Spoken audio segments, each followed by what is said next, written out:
Nah, berikut. Ya, saya nyimak. Nah, ini sebetulnya, ini yang tadi konsep kalau di dunia, saya sebagai perusahaan multinasional, begitu lengkapnya kami harus lakukan seharusnya. Ya, ada daripada raw material, jadi maksudnya bahan bakunya harus dites, bahan bakunya dites. Kemudian ketika kita mendevelop packaging itu tadi saya bilang, kan kita akan mengembangkan terus-menerus sesuai dengan tuntutan. Itu harus kita tes ketika melakukan proses maupun ketika memakai material itu. Karena material itu bisa macam-macam. Ketika dia digabungkan, dia memakai lem. Lemnya itu juga adalah plastik sebetulnya, gitu loh. Ya. Nah, kemudian setiap kita mengganti, ya, karena itu kan berkembang terus. Setiap kita mengganti, kita harus laporkan harusnya. Ya, kita harus melakukan satu prosedur penggantian. Ya, dan kemudian setiap ada masalah terjadi itu harus diumumkan kemana-mana. Jadi misalnya ada sesuatu yang terjadi, ini kalau di Eropa, kalau ada terjadi yang dipertanyakan atau terjadi betul-betul ada keracunan, ya itu akan diumumkan di semuanya. Nah kita di sini bagaimana? Nah tadi sekaligus saya menjawab mengenai styrofoam. Styrofoam tidak berbahaya Bu. Karena sebetulnya itu adalah polystyrene ya yang kemudian ditambahkan gas. Itu kalau yang untuk makanan ya. Jangan dipakai styrofoam yang dipakai untuk apa namanya untuk misalnya untuk dinding dan sebagainya ya untuk isolasi misalnya atau untuk apa tadi logistik misalnya ya. Itu juga dipakai. Misalnya Anda beli kulkas kan pakai styrofoam juga untuk menghindari benturan dan sebagainya ya. Tapi kalau yang dipakai untuk makanan, ya, yang sejenis seperti begini itu seharusnya dibuat tidak, karena dia dikembangkan, namanya foam, ya, styrofoam itu sebetulnya nama brand ya, punyanya Dow. Sebetulnya namanya adalah expanded polystyrene, EPS sebagai itunya, bahasa Indonesianya belum ada, ya, EPS. Styrofoam itu nama brand sebetulnya ya, nama merek sebetulnya. Tapi itu menjadi generik, sama seperti kita dulu namanya apa? Ini menjadi Kodak. Kodak itu kan sebetulnya nama brand, ya, bukan Kodak, bukan Mat Kodak gitu loh ya, bukan Mat Kodak sebetulnya, ya. Ya, jadi styrofoam tidak berbahaya Bu. Yang memang, nah ini kembali lagi karena kita punya waste management yang masih kurang, sehingga pemulung tidak mau mengumpulkannya.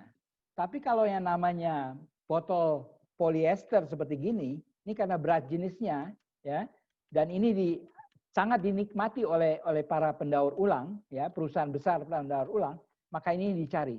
Kalau Anda mencari di tempat sampah, ini hampir tidak ada. Tapi kalau yang namanya styrofoam, itu ada di sungai dan sebagainya. Karena ringan tidak mau dikumpulkan oleh pemulung. Karena sifat kita masih mengumpulkannya pakai pemulung hari ini yang mengumpulkan. Yang dimana pemerintah tidak memberikan satu infrastruktur untuk supaya pengumpulan itu terjadi. Nah, itu yang kekurangan yang kita hadapi.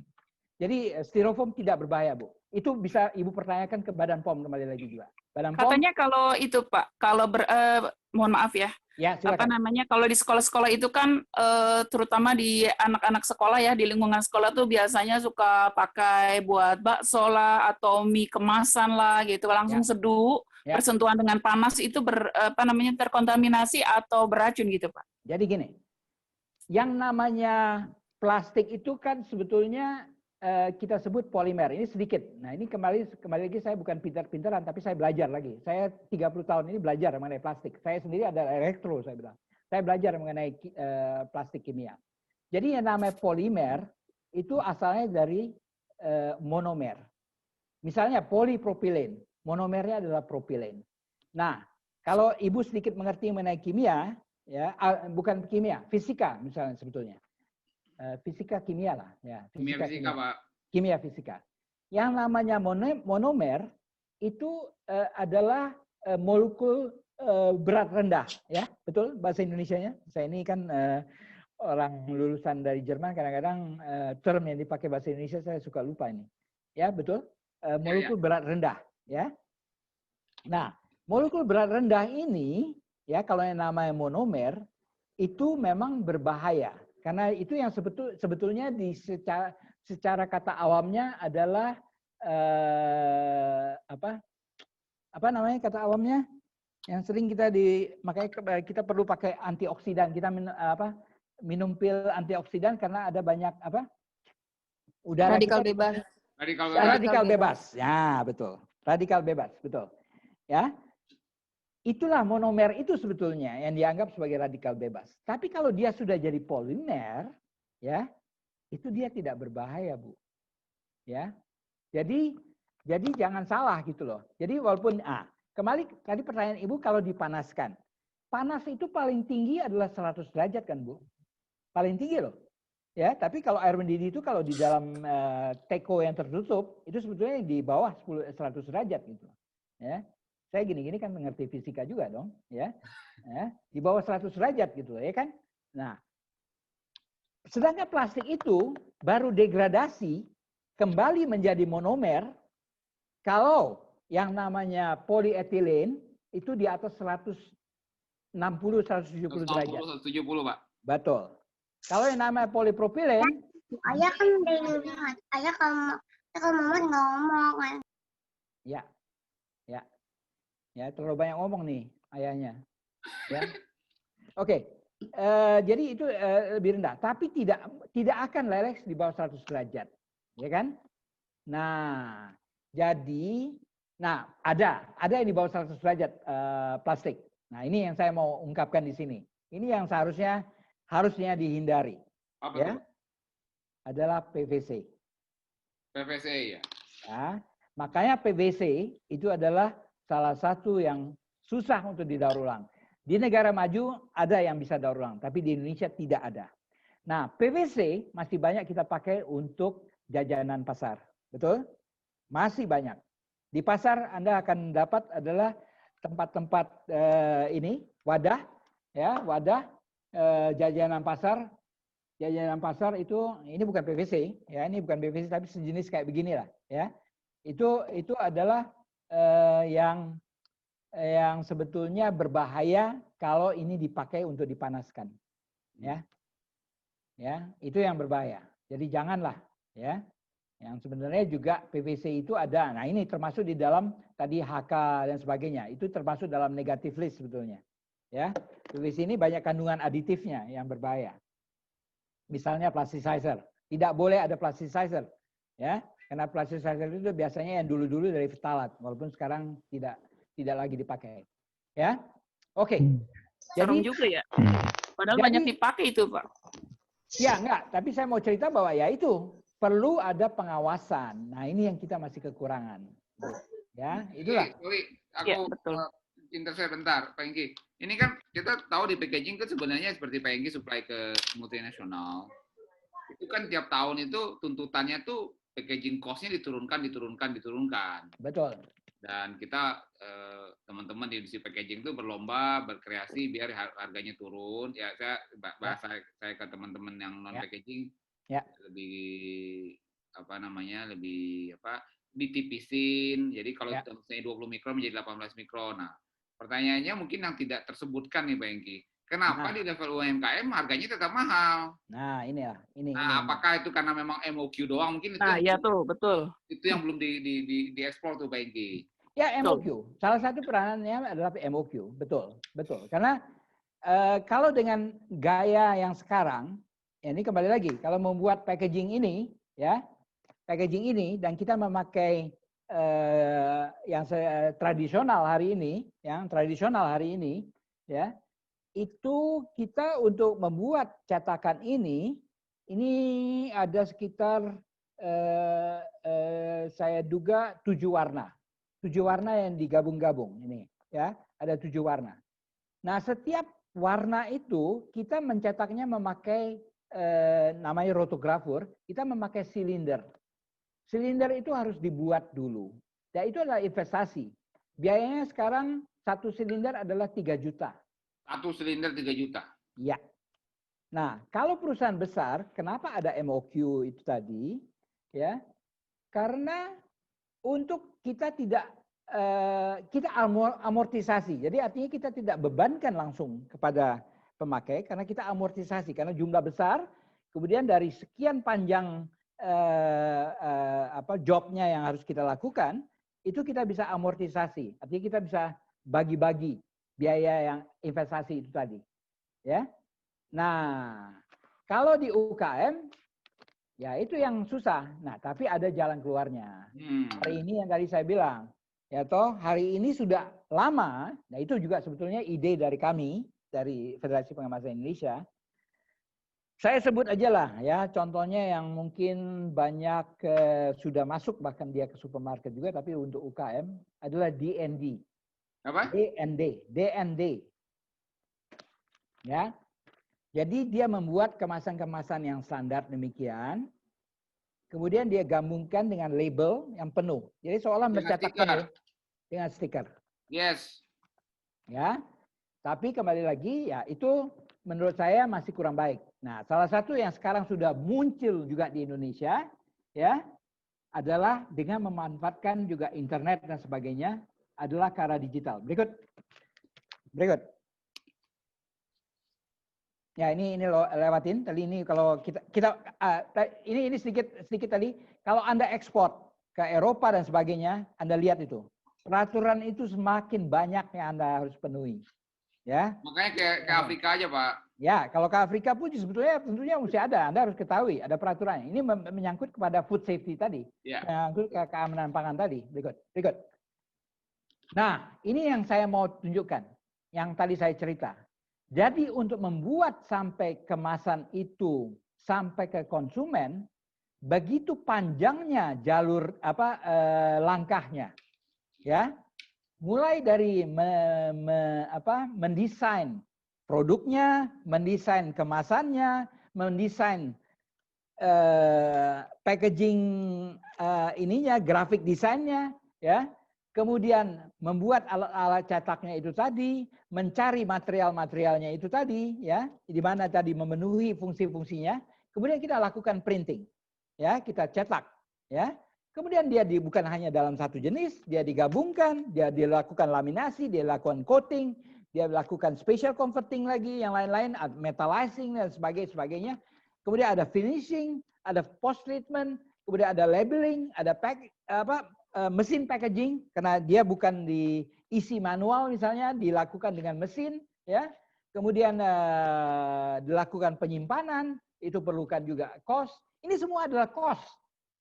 Yang saya mau cerita, ini semua adalah biaya, ya, distribusi, advertising, point of sale sampai ke konsumen. Itu adalah semuanya biaya. Nah, dari sini apa yang tercetus? Kalau kita bisa memperpendek ini sebagian, maka biaya ini bisa kita tekan. Very simple. Sangat gampang. Kalau kita bisa memperpendek itu semua. Nah, apa yang bisa membuat itu memperpendek itu? Adalah teknologi hari ini. Digital teknologi. Digital teknologi memungkinkan hari ini. Itu yang saya mau sampaikan. Berikut. Nah, jadi inilah. Kita mencari solusi untuk supaya kompleksitas yang tadi diutarakan, ya, semakin kompleks itu tadi, tidak membebani terhadap biaya. Kemudian cepat sampai ke pasar. Ya, sekali saya bilang, anak muda sekarang, saya bayar hari ini, saya beli hari ini, ya, dan saya pakai hari ini, ya, dan kemudian jenis produk itu semakin beragam, ya, yang namanya keripik balado dari Padang, itu sekarang ada berapa merek, Nandar? Nggak tahu, banyak sekali. Nah, pokoknya, itu aja bersaing tuh, di Padang aja bersaing, padahal Padang nggak gede-gede amat, ya kan? Nah, itu kan perlu satu kreativitas supaya persaingan Anda juga bisa jalan gitu. Tadi Anda UKM, ada tadi lebih dari 4 juta katanya UKM. Kalau semuanya nanti bikin packaging, gimana Anda? Ya kan? Berikut. Yang saya mau cerita, teknologi. Teknologi membantu bukan dari segi segi kecepatan dan sebagainya, tapi juga adalah biaya. Ya, karena dia memperpendek, sangat simple, memperpendek semuanya. Ya, berikut. Apalagi dengan hari ini, dengan kita social distancing, kita belajar semakin pintar kita untuk melakukan yang disebut dengan industri 4.0, 4.0. Itu yang kita lakukan berikutnya. Ya, just in time. Semua just in time. Oke. Berikutnya adalah masalah ramah lingkungan. Tapi kira-kira itu sudah menjawab tadi sampai yang Ibu pertanyakan? Atau masih ada yang masih unek-uneknya masih ada? Ya? Tidak ada? Ada Pak. Satu lagi silakan. Pak. Silakan. Jadi gini, berdasarkan analisa tadi yang saya simak dari penjelasan Bapak yang luar biasa sebenarnya ya, mumpung ketemu dengan produsennya juga, di mana ini menjadi sebuah... Saya bukan produsen, tapi saya gabungan dari para produsen. Oke, siap. Sebagai orang yang melanglang buana dalam masalah kemasan ini, kemudian paham dengan kondisi pemerintah yang seperti itu, tetapi realitanya dalam kondisi semakin membludaknya UMKM atau IKM atau IRTP atas kebutuhan terhadap kemasan, ini kan luar biasa. Otomatis mau tidak mau, kemasan itu harus merambah sampai ke bawah dengan menekan harga gitu. Kemudian tadi dijelaskan masalah bahan baku yang dari impor gitu ya. Saya jujur sebagai orang Indonesia yang sangat sedih sekali ketika dikatakan bahwa segala sesuatu itu impor. Sementara di Indonesia ini luar biasa gitu ya, sebagai sumber dayanya, kemudian SDM-nya juga tidak kalah hebatnya gitu. Apakah ada terobosan-terobosan atau istilahnya ya ke depannya itu bagaimana menekan cost untuk harga kemasan itu supaya bisa terjangkau oleh tadi sampai ke IRTP itu dengan kembali kepada produk Indonesia, bahan baku Indonesia, dan dari SDM Indonesia, Pak. Ini harus menjadi sesuatu yang diprioritaskan kayaknya, Pak. Itu aja. Terima kasih. Terima kasih, Bu. Tapi jadi beritahu nggak sih itu? Jadi sebetulnya pertanyaan Ibu siapa tadi? Helena ya? Ibu siapa? Kozia. Ibu Kozia. Jadi pertanyaan Ibu itu sebetulnya yang saya pertanyakan juga. Sudah lama. Saya memberikan contoh, karena ini kan yang tadi saya maksud impor ini karena saya berkaitan dengan plastik. Ya, 50% dari biji plastik itu masih kita impor. Produsen terbesar di Indonesia ada yang memenuhi yang 50% itu, saya sebut aja, karena dia satu-satunya hari ini yang terbesar adalah Chandra Asri. Ya, pabriknya di Cilegon sana. Nah, Anda tahu biji plastik itu asalnya dari mana? Dari minyak mentah. Dari minyak mentah. Kita ekspor minyak mentah. Betul? Kita ekspor minyak mentah. Saya tidak berbicara mengenai plastik lagi. Tapi selama ini yang namanya bensin dan diesel kita impor juga kan? Nah, Ibu nggak pertanyakan hal itu. Ya? Jadi ini udah sedikit politik nih, ya. Jadi panjang urusannya nih. Ya, ini panjang jadi ceritanya. Jadi Ibu jangan ini kan, tapi itulah masalahnya adalah masalah yang sudah lama yang tidak dibereskan. Tapi saya percaya, ya saya bukan ini, tapi saya melihat satu harapan, ya, pencerahan ke depan, ya, bahwa pemerintah yang sekarang. Mungkin, Coach. Silakan. Mungkin yang dimaksud rekan kami itu ini, Coach. Kalau permasalahan politik kan mungkin kita juga suka nggak suka kita telan aja gitu. Kita jadi bagaimana sekarang yang penting kita jalan. Bisakah Coach memberi referensi untuk kami UKM yang di sini? Ini sedikit ngelunjak ya, Coach. Saya mohon maaf. Kalau kita untuk link kemasan, pertama kita minta link dari Coach sendiri, Coach Hengki sendiri. Linknya ke tempat kemasan yang bisa kami dan juga ada note untuk UMKM itu harganya miring. Maksudnya terutama untuk yang ikut webinar ini, Coach. Jadi gini. Saya lupa sebetulnya. Mohon maaf. Oke, nggak apa-apa. Gini. Sebetulnya kami, saya katakan kami, karena Federasi Pengawasan Indonesia IPF itu tentunya tidak sanggup untuk melakukan terobosan itu. Kami hanya sebagai, kembali lagi saya bilang, fokus kami adalah hari ini edukasi. Karena kami tidak mempunyai sumber daya untuk itu, untuk melakukan terobosan. Tapi terus terang hari ini salah satu yang saya lihat ada harapan positif adalah di Kementerian Perindustrian, terus terang. Walaupun masih banyak yang saya kritik, tapi di Kementerian Perindustrian sudah mulai ada hari ini. Beliau yang namanya Direktur Jenderal Industri Kecil dan Menengah, Ibu Gati Wibawaningsih, saya mengenal dekat beliau setelah juga melakukan debat di media sebetulnya.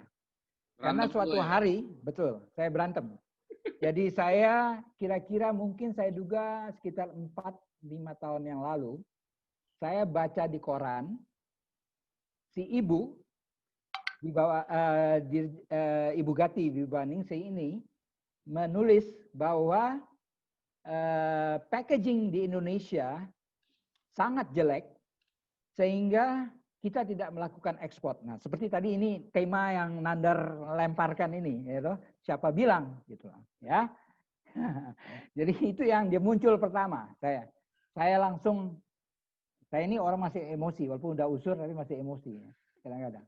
Saya langsung ya, Ibu, saya menulis surat karena saya punya tentunya kontak di Kementerian Perindustrian juga sebagai asosiasi. Saya langsung menulis panjang lebar.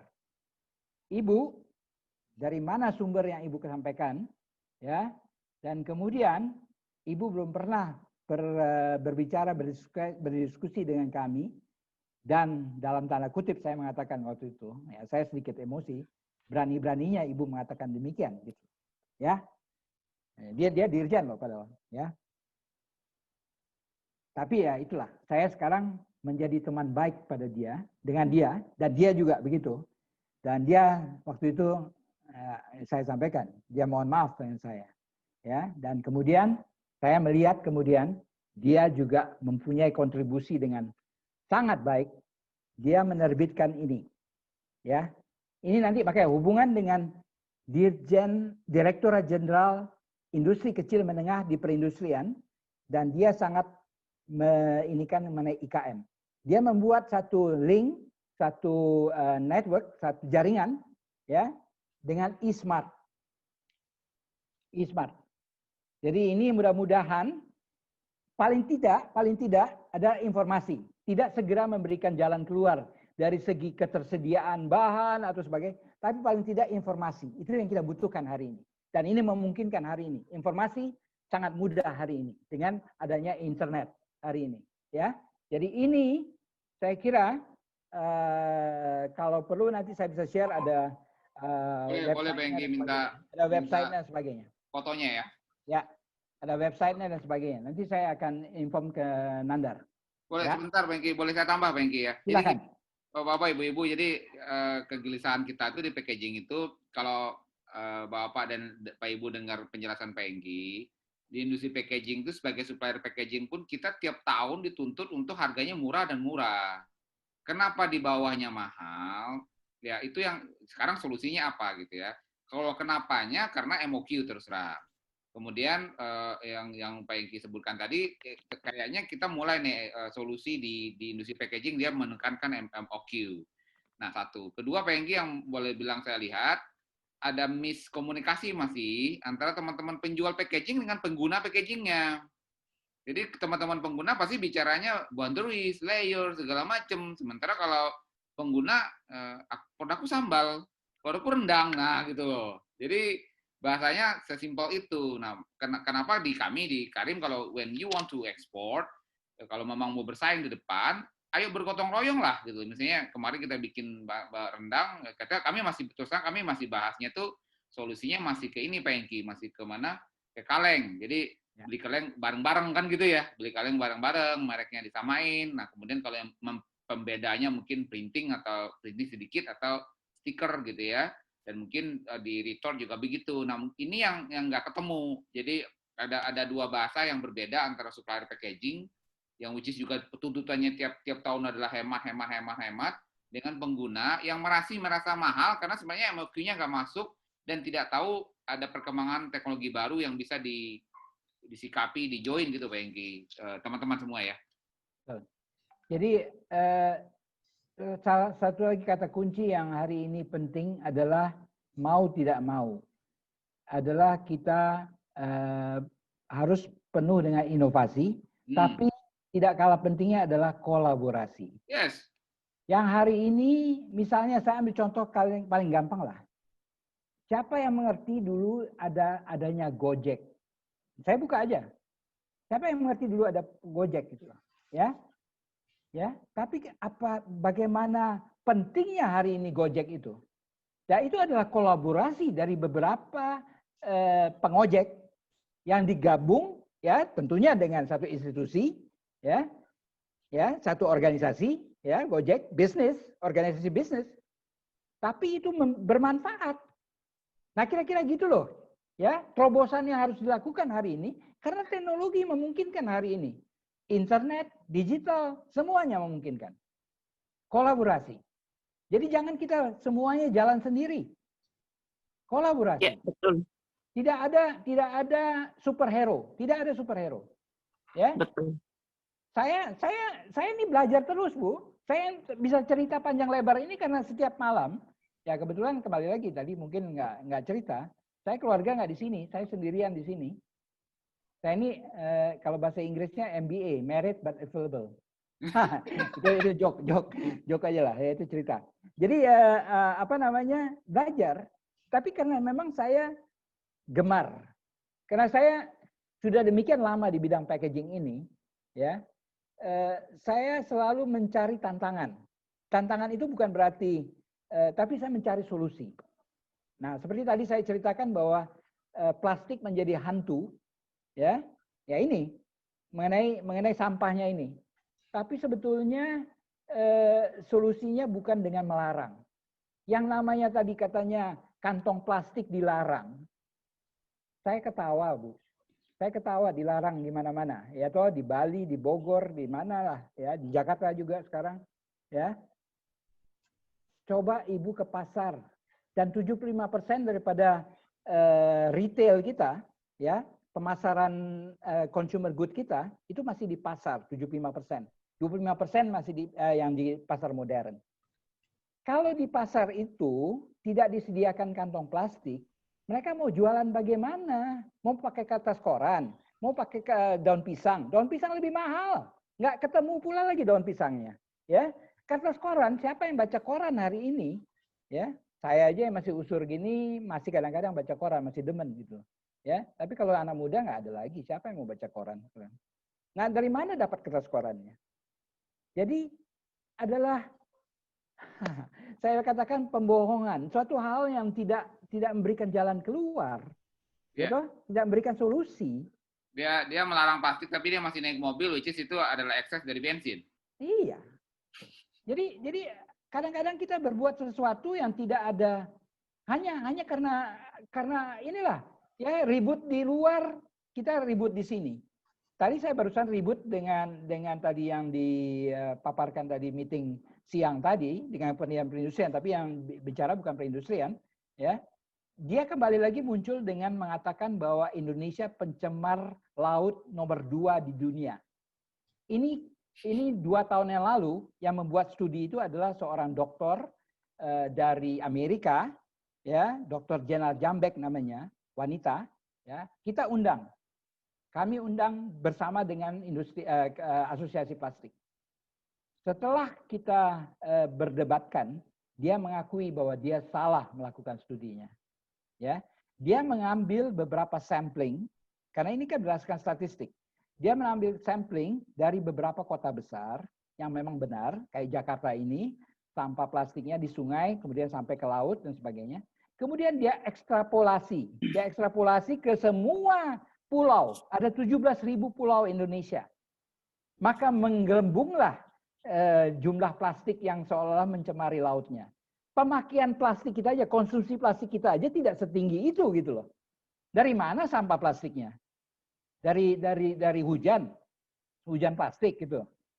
Jadi udah ngaco gitu loh. Nah, ini yang masih diulang-ulang, yang salah itu, nah, karena tidak sampai pemerintah pun waktu itu sempat mengambil itu. Ya toh? Mengatakan kita pencemar nomor 2. Setelah Cina, Indonesia nomor 2. 3 Filipina. Ya, nggak tahu lah. Ya. Nah ini kan semua pembohongan publik, ya. Jadi udahlah. Kadang-kadang kita ini nggak ngerti dan tidak memberikan solusi. Gitu loh. Itu yang saya mau sampaikan. Nah ini juga begini. Berikut supaya kita finishkan aja. Supaya ini tinggal berapa slide aja. Ya, jadi sampah adalah masalah juga kalau kita melakukan ekspor. Hati-hati. Ini lagi ribut masalah sampahnya ini. Kedua, berikut kita cepat aja. Nah ini yang tadi saya cerita, ya. Ini sekarang ini adalah Betul, Pak. kita Bantar Gebang ini misalnya contohnya kalau di Jakarta, ya. Ini loh TPA, tempat pembuangan akhir. Ini harusnya menurut Undang-Undang 18 2008 sejak 2008, ya. Ini saya kutip lagi. Sejak 2008, jadi berarti udah 12 tahun hari ini. Harusnya semua TPA ditutup, digantikan dengan TPST di setiap kabupaten. Ya, ini bunyinya daripada undang-undang itu. Ya, tapi mana TPA yang ditutup, bahkan yang membunuh orang di Bandung membunuh orang, ya kan? Yang ambruk TPA-nya. Ya karena itu salah. Harusnya TPST. TPST itu artinya tempat pembuangan sementara terpilah. Ya, terpilah itu supaya kemudian didaur ulang. Gitu loh. Nah, itu tidak dijalankan. Yang namanya undang-undang aja tidak dijalankan. Gimana dong? Ya, berikut.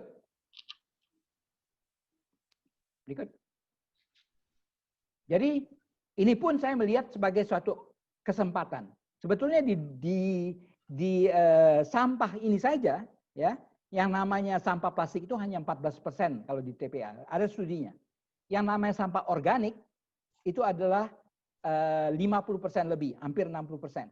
Sampah organik. Jadi itu sisa makanan, sisa sayuran, sisa pohon, sisa tumbuh-tumbuhan dan sebagainya. Ya, harusnya itu adalah sumber daya alam untuk menjadi pupuk kompos. Tapi harus dibuat composting centernya. Tapi saya duga itu tidak akan pernah terjadi karena kalau itu sampai terjadi, kita punya industri pertanian kita sangat majunya. Orang ini berlomba-lomba sekarang adalah industri pertanian organik, ya kan? Nah, sampah kompos adalah dari sampah organik sebetulnya, ya.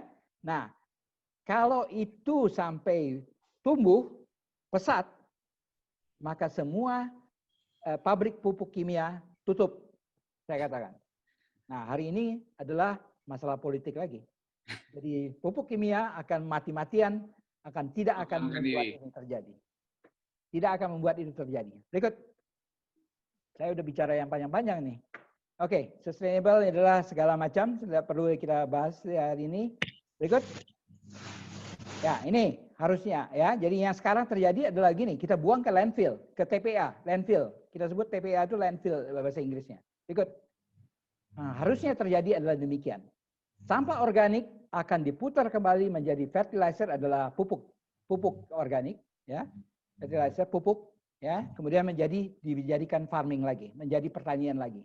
Demikian juga semua bukan hanya plastik, yang namanya metal, yang namanya gelas harusnya dikumpulkan kembali, kemudian didaur ulang dan dipakai kembali. Berikut. Nah, ini adalah kesempatan untuk membuat satu bisnis sebetulnya, saya katakan. Dan ini kita sedang menyusun guideline ini tanpa pemerintah, saya katakan. Kita menyusun beberapa stakeholder, ya, menyusun satu pedoman, ya, untuk supaya beberapa, tidak semuanya tentunya, beberapa jenis bahan kemasan itu didaur ulang dan dipakai kembali. Itu yang kita sedang susun. Berikut. Jadi masalahnya adalah ekonomi, sosial, dan lingkungan. Ini adalah slide saya yang terakhir. Ya, saya pikir gitu. Thank you, Frankie. Ya. Bagus banget. Silakan teman-teman bertanya. Jadi saya rasa objektifnya kami di webinar ini untuk menunjukkan kalau ya mohon maaf, saya nyari bahasanya susah. Tapi memang kita lihat banyak kesalahpahaman ya, Frankie ya, kesalahpahaman di pemakaian dan industri packaging. Makanya kenapa kita kasih judul bukan perbaiki packagingnya dulu, cari marketnya dulu aja lah gitu ya kalau ke ekspor itu, karena rasanya industri packaging kita itu ready untuk seperti apapun packagingnya. Ya. Itu dulu, ya nggak Pengki? Betul. Kemudian satu, kedua, mohon maaf jangan terlalu terlena dengan apa namanya tren-tren yang sebenarnya kalau beberapa negara maju mempertanyakan tren itu. Misalnya biopackaging itu, ya saya sendiri juga banyak juga bantu biopackaging. Tapi bagi saya tuh itu tren aja, itu tidak akan menggantikan packaging beneran. Saya juga dulu waktu masih kerja jadi anak buahnya Pengki gua tuh pernah berantem juga tuh di Dubai, Pak. lagi makan ada profesor dari apa bilang you jual packaging ya, dia dianggap kita udah kayak you jual plastik udah kayak jual sampah aja gitu ya. Jadi dia bilang hantunya gitu. Iya, jadi kita kayak dikatakan hantu. Saya bilang kalau kita nggak ada plastik, lu makan potato chip dari mana? Nah, industri seperti ini yang isu-isu seperti ini tidak nyampai ke teman-teman industrialis, apalagi UMKM, dan saya khawatirnya malah tidak ada solusi ya, ikut-ikutan tren tapi nggak ada solusi, karena market di luar belum tentu seperti itu. Kalau green lifestyle, green itu memang ada, tapi as a lifestyle, not replacing the normal economy at all. Betul ya Pak Enggi ya? Betul. Oke.